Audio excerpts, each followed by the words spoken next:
Friends, మన కొణితెల నాగబాబు గారి పాప నిహారిక గారు ప్రొడ్యూస్ చేసిన కమిటీ కుర్రోళ్ళు ఆల్రెడీ రిలీజ్ అయిపోయిందండి. సూపర్గా ఉంది. మేము మా టీం అంతా చూసేసాము. ఈ సినిమాలో మరో గొప్ప విశేషం ఏంటంటే మన బందర్ బుల్లోడైన జై మణికంఠ పరసు నటించారు. సూపర్ అంటే సూపర్ అండి. ఇక సినిమా గురించి చెప్పాలంటే అండి, ఫన్ను, ఇమోషనల్, అక్క ఇంటర్వ్యూలు స్టార్ట్ అయినప్పుడు ఉంటుందండి. ఆ ట్విస్ట్ మొత్తం మీరు చెప్పేస్తారా చూడండిస్తారా? సారీ అండి, సినిమాలోకి వెళ్ళి చూడండి. మీరు చూసి దీంట్లో కామెంట్ పెట్టండి. Thank you. ఈ సినిమాలో పాలిటిక్స్ చూడంగానే ఒకరు గుర్తుకొస్తారు. నేను నిన్న మా ఫ్రెండ్స్ తో కలిసి కమిటీ కుర్రోళ్ళ సినిమాకి వెళ్ళామండి. అందులో మా చిన్నప్పుడు జ్ఞాపకాలు గుర్తొచ్చాయండి.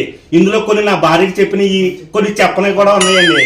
మీరు కూడా వెళ్ళి కమిటీ కుర్రోళ్ళ సినిమాలు చూసేయండి, చూస్తారుగా. హాయ్ ఫ్రెండ్స్, ఈ కమిటీ కుర్రోళ్ళు మూవీ ఫ్రెండ్స్ అందరికి బాగా కనెక్ట్ అయ్యింది. అది చూసినప్పుడు మన కోతి ఫ్రెండ్స్ మనకు గుర్తొస్తారు. మీరు కూడా మీ ఫ్రెండ్స్ తో పాటు మీ ఊర్లో థియేటర్లో ఈ సినిమాని చూసేయండి.